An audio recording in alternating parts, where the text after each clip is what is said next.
Hello. नीटची परीक्षा जे विद्यार्थी प्रिपेअर करतायत आणि या 2024ला जे परीक्षा देणार आहेत, सगळ्यात पहिले तर तुम्हाला ऑल द बेस्ट. तुम्ही खूप छान पद्धतीने आता पण अभ्यास केलेला आहे आणि मला पूर्ण खात्री आहे, की तुमचा अभ्यास झालेलाच आहे. जरी तुम्हाला तो वाटत नसेल, तर आम्हाला शिक्षकांना आणि तुमच्या पालकांना पूर्ण विश्वास आहे, की तुमचा अभ्यास छान झालेला आहे. थोडीशी भीती आहे, थोडी अँक्झायटी आहे, थोडंसं फिअर फॅक्टर वाढलेला आहे, बस बाकी काही नाही. जर तुम्ही तुमच्या प्रिपरेशनमधून ह्या गोष्टी काढल्या ना, तर नक्की तुम्ही पण बघाल, की तुमचा अभ्यास खूप छान झालेला आहे. फक्त तुम्हाला ना पुढचे 20 दिवस खूप पॉझिटिव्ह राहायचंय, खूप जास्त पॉझिटिव्ह राहायचंय. ठीक आहे? तर ह्या व्हिडिओमध्ये ना मी तुम्हाला फिजिक्स आणि एक्झाम प्रिपरेशन ह्या 2 टॉपिक्सला कव्हर करेल, की बाबा फिजिक्सचा अभ्यास माझा थोडाफार बाकी आहे किंवा काही मला प्रॉब्लेम्स येत आहेत. तर ते प्रॉब्लेम्स मी ह्या व्हिडिओमध्ये घेण्याचा प्रयत्न करेल आणि प्लस एक्झामला कसं फेस करायचं, काय माइंडसेट असला पाहिजे, ह्या 2 गोष्टीवर मी डिस्कस करेल. ठीक आहे? प्रत्येक टेस्ट नंतर काही विद्यार्थी बोलतात. जसं काल काही विद्यार्थ्यांशी बोलणं झालं, की सर प्रत्येक एफ-एस-टी नंतर मार्क्स कमी, कमी, कमी होत चालले. आपण ह्या विषयाला ॲड्रेस करूयात. खूप विद्यार्थी असतील, की सर बोर्ड्सच्या आधी खूप छान मार्क होते. बोर्ड्सच्या नंतर कमी झाले किंवा एफ-एस-टी पर्यंत चांगले होते. आता कमी, कमी होत चाललेत. तर हे बघा, एक प्रॉब्लेम असतो, की जर आपण खूप साऱ्या एक्झाम्स देतोय, हे त्या मुलांसाठी ज्यांचे मार्क कमी होत चालले. तर आपण खूप जास्त एक्झाम्स देतोय आणि प्रिपरेशनला वेळच देत नाहीये, तर हा प्रॉब्लेम सॉल्व्ह होणार नाहीये. तर तुम्हाला काय करायचं माहितीये का? आधी एक लिस्ट बनवा.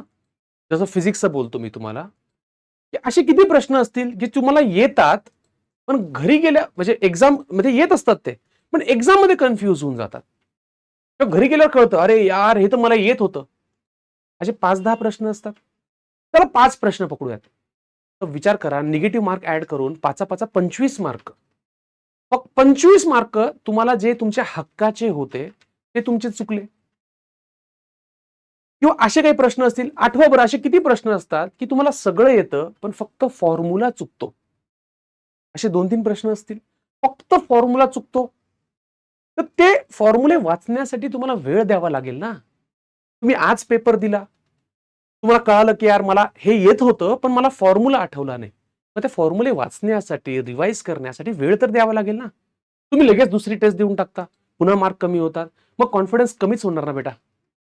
त्यामुळे तुमची टेस्ट झाल्यानंतर त्याचं एनालिसिस करा आणि एनालिसिस झाल्यानंतर ज्या चुका आहेत, त्यांना इम्प्रूव्ह करण्यासाठी थोडा तरी वेळ द्या. पटतंय ना तुम्हाला? अशी किती मुलं आहेत सांगा बरं, की सर सगळं फॉर्म्युला बरोबर असतो, कॉन्सेप्ट बरोबर असतो, पण सर ना कॅल्क्युलेशन मिस्टेक होतात. प्लसचं मायनस, मायनसचं प्लस, रूट ऑफ 144 असतो आणि आपण 13 करून टाकतो. रूट ऑफ 196 असताना आपण 13 करून टाकतो. सिली मिस्टेक्स होत आहेत. It is because you are taking a lot of pressure during the exam also. अरे सोडा यार, 5 मेच्या दिवशी जे होणार आहे ते बघून घेऊ ना. आज तर 5 मे नहीं ना. एग्जाम को अभी 20 दिन बाकी है ना. जो भी दिन बाकी है, आज तुम्हारे हाथ में क्या है? आज तुम्हारे हाथ में है एक दिन जिसको आप अच्छे से यूटिलाइज कर सकते हो तुम्हारे वीकनेस को ओव्हरकम करने के लिए. बरोबर? अजून एक प्रॉब्लेम आहे मुलांचा, की सर एक भीती वाटते, की माझं होईल का नाही, होईल का नाही? अरे तुम्ही इतके 2 वर्ष रिपीटर्सच्या मुलांनी 3 वर्ष दिलेले आहेत. विश्वास ठेवा स्वतःवर. आम्हाला तुमच्यावर पूर्ण विश्वास आहे. ही नीटची एक्झाम तुमच्या मनासारखीच जाणार आहे. पण त्यासाठी ओव्हर थिंकिंग करत राहणे. मला सांगा, ओव्हर थिंकिंग करून जर फायदा होत असेल, तर आपण सगळे मिळून ओव्हर थिंकिंग करू ना. पण तुम्हाला पण माहिती आहे, मला पण माहिती आहे, ओव्हर थिंकिंगचा काहीच फायदा होणार नाहीये. त्यांनी आपला वेळ वाया जाणार आहे आणि तुम्हाला माहिती आहे ना, की जर माझ्या ओव्हर थिंकिंगमध्ये 2 तास वाया गेले, तर 2 तास वाया गेले ह्याचं अजून टेन्शन येतं आपल्याला. आणि असं करत-करत आपला तो पूर्ण दिवस वाया जातो. तर आपल्याला येस आय कॅन हेच स्वतःला बंबाड करत राहायचंय. तुमचे आई-वडील आणि आम्ही तुमच्याबद्दल खूप पॉझिटिव्ह आहेत. तुम्ही जी काही मेहनत केलेली आहे, तुम्हाला तसंच यश भेटणार आहे. शेवटच्या 20 दिवसामध्ये तुम्ही खूप काही करू शकत नाही, पण जे तुमचं झालेलं आहे, त्यांचं छान रिव्हिजन करू शकता मुलांनो. फिजिक्सचं मी तुम्हाला एक गोष्ट सांगतो. फिजिक्समध्ये मुलांना एक भीती वाढत चालली आहे, की फिजिक्सचे जे थिअरी क्वेश्चन्स आहेत, ते थिअरी क्वेश्चन्स माझे चुकतायत सर. प्रॉब्लेम छोटासा आहे बेटा. मी तुम्हाला काही सोल्युशन्स देतो. फिजिक्सचे जे थेरी क्वेश्चन्स आहे ते फिजिक्सचे थेरी क्वेश्चन्स किंवा जे काही फिजिक्सचे टॉपिक असतील ते कसे कव्हर करायचे. ज्यांचे फॉर्म्युला बेस चुकतायत द्या 1 दिवस 2 दिवस रोज 2-2 तास 1-1 तास किंवा अर्धा तास. अरे बघा तुमचे कुठले फॉर्म्युले चुकतायत. फ्लुइड मेकॅनिक्सचे चुकतायत का, ॲटम्सचे चुकतायत का, न्यूक्लियसचे चुकतायत का, बघा कुठले चुकतायत आणि त्याला वेळ द्या आणि उसको खतम कर दो. तर थेरी क्वेश्चनचं काय करू. तर हे बघा सर एनसीईआरटी आता वाचून होईल का माझी शेवटच्या. तर वाचायची गरज नाहीये, आता वेळ नाही आपल्याकडे. आता तुम्ही काय केलं पाहिजे. जर तुमच्याकडे एखादी चांगली थेरीची बुक असेल तर प्रत्येक चॅप्टरचे 20 ते 25 क्वेश्चन करा सॉल्व. हे बघा प्रॉब्लेम आहे पण सोल्युशन पण आहे ना. पण प्रॉब्लेम आणि सोल्युशन मध्ये असतो ऍक्शन.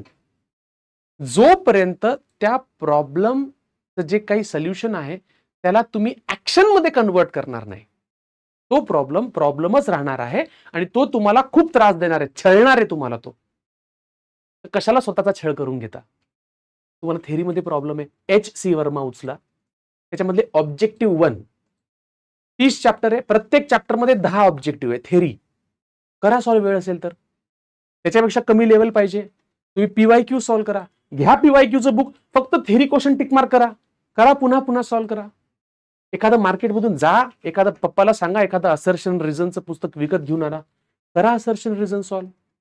युनिव्हर्सल पब्लिकेशन असेल त्याच्यामध्ये खूप सारे थेरी क्वेश्चन्स आहे ते सॉल्व करून काढा. तुमच्या प्रॉब्लेमचं आयडेंटिफिकेशन झालेलं आहे मुलांना.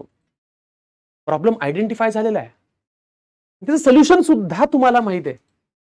मी फक्त एवढं सांगतोय की त्या प्रॉब्लेमचं जे सोल्युशन आहे त्याला ऍक्शन मध्ये कन्वर्ट करा. त्याला बघा की तो प्रॉब्लेम कसा सुटणार आहे. फिजिक्सचा अजून एक प्रॉब्लेम आहे सिली मिस्टेक्स. बेटा ह्या सिली मिस्टेक्ससाठी तुम्हाला फक्त त्या 3 तासामध्ये स्टेबल राहायचं आहे. जर नसेल जमत 50 क्वेश्चन सॉल्व करता तर 35 क्वेश्चन सॉल्व करा. 35 × 4 140 पैकी 120 जरी आले 130 जरी आले जर तुमचे कमी असतील तरी एक चांगली अचीवमेंट असेल. तर सिली मिस्टेकसाठी ना तुम्हाला ते 3 तास कॉन्शियस टिक करताना पुन्हा एकदा विचार करा. वेळ असेल तर पुन्हा एकदा सॉल्व करा. पण त्या 3 तासामध्ये आता सिली मिस्टेक होणे आपल्याला परवडणार नाहीये. त्यामुळे ते 3 तास त्यासाठी छान झोप झाली पाहिजे तुमची. झोप कमी झालेली आहे तुमची थोडीशी. आता मी म्हणतो 4 तास आणि 5 तास झोप आता सफिशियंट नाहीये. आता 6 तास मिनिमम 6 ते 7 तास आणि दुपारी एक 15 मिनिटाची पॉवर नॅप तुम्हाला फ्रेश ठेवणार आहे. पाणी पित राहा, कंटिन्युअस पाणी पित राहा.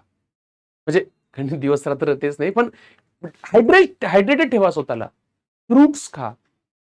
जर तुम्हाला ऍलर्जी नसेल तर ज्युसेस प्या. सांगा आई वडिलांना. सगळ्या सुविधा तुम्हाला आता ऑलरेडी पुरवल्या आई वडिलांनी. शेवटचे 20 दिवस त्यांना काही जड जाणार नाहीये. ओके. त्यामुळे हे जे टेन्शन घेण्याचं आहे ना हे सॉल्व्ह होऊ शकतं. टेन्शन येणं साहजिक आहे. आम्हाला सुद्धा टेन्शन येतंय आमच्या इन्स्टिट्यूटचा रिझल्ट कसा येणार आहे. पण त्यासाठी आम्ही ओव्हर थिंकिंग करत नाही बसलो तर आम्ही ऍक्शन घेतोय, आम्ही व्हिडिओज बनवतोय, आम्ही छान पेपर्स काढतोय, आम्ही मुलांशी इंटरॅक्ट करतोय, ऍक्शन मध्ये त्याचं कन्व्हर्जन करतोय. ओके. त्या उपर जर तुम्हाला असं वाटत असेल की सरांशी 2 मिनिटं बोलल्यावर मला बरं वाटेल तर करा ना आम्हाला कॉल. अरे साकार PCMB चे स्टुडंट्सला आम्ही नेहमी ऍक्सेसिबल आहोत. तुम्हाला खूपच डिप्रेशन आलं असेल तर या भेटायला. अर्धा 1 तास जर तुम्ही काढले आणि शिक्षकांना भेटले तर तुम्हाला बरं वाटेल. ओके. त्यामुळे बिलकुल टेन्शन घेऊ नका. प्रॉपर प्लॅनिंग करा. सब्जेक्ट टीचर्सला भेटा. FST देत राहायच्या आहेत. आणि एक महत्वाचं मी विसरलो सांगायचं, फिजिक्सचं मुलं आता फक्त फॉर्म्युले वाचतायत आणि एक्झामला येत आहेत. सगळ्यात मोठी चूक. फिजिक्स हा विषय तुम्हाला एक्झाम मध्ये सॉल्व्ह करायचा आहे तर सॉल्व्हिंगची प्रॅक्टिस कृपया बंद करू नका. मुलांनी फिजिक्सची प्रॅक्टिस बंद केलेली डायरेक्ट. अरे तुम्ही काही सॉल्व्ह करा, PYQ सॉल्व्ह करा, पुन्हा पुन्हा तेच प्रश्न सॉल्व्ह करा. पण सॉल्व्हिंग बंद करू नका. तुम्हाला जमत असेल तर आज 50-50 काही काही मुलं करतात, 100-100 क्वेश्चन रोज करतायत. पण तुम्हाला जमत असेल तर 70 करा, 50 करा. अरे जमत नसेल तर प्रत्येक चॅप्टरचे 4-4, 5-5 क्वेश्चन सॉल्व्ह करा. पण प्लीज प्रॅक्टिस बंद करू नका. माझे ऍडवाइस राहील, इव्हन 4 मेच्या दिवशी सुद्धा 30 चॅप्टरचे एक एक प्रश्न सॉल्व्ह करा. तुम्हाला तो चॅप्टर लक्षात राहील. मी तुम्हाला हवं तर शेवटच्या 4-5 दिवसांमध्ये सॉल्व्ह करण्यासाठी काही क्वेश्चन्स देतो. तुम्ही ते सॉल्व्ह करा. वाटलं असतं फक्त प्रिंट काढून ठेवा आणि शेवटच्या 2-4 दिवसामध्ये तेवढेच प्रश्न सॉल्व्ह करा. ओके. इथून पुढचे पेपर्स मी वेटेजनुसार काढत आहे. जो नीटचा वेटेज आहे, त्यामुळे इथून पुढचे पेपर्स बिलकुल मिस करायचे नाही. ओके. आणि हा व्हिडिओ जर तुम्ही ऐकताय, मन लावून बघताय, तर पुढचा पेपर झाल्यानंतर ना मला एकदा येऊन सांगा की सर माझे प्रॉब्लेम, मला ऐकायला आवडेल रे तुमचे प्रॉब्लेम सॉल्व्ह झाले. ठीक आहे. तर तुम्हाला एक्झामसाठी खूप खूप खूप शुभेच्छा. स्वतःवरती विश्वास ठेवा. आम्हाला तुमच्यावरती विश्वास आहे. ठीक आहे.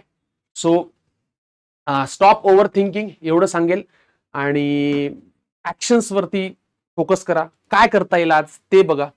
ओके. तर आणि अजून काही प्रॉब्लेम असेल तर तुम्ही आम्हाला कधीही अप्रोच करू शकता. हो ना? चलो, stay positive, stay healthy, stay focused. Okay. And you will crack NEET 2024. Okay. All the best. Bye.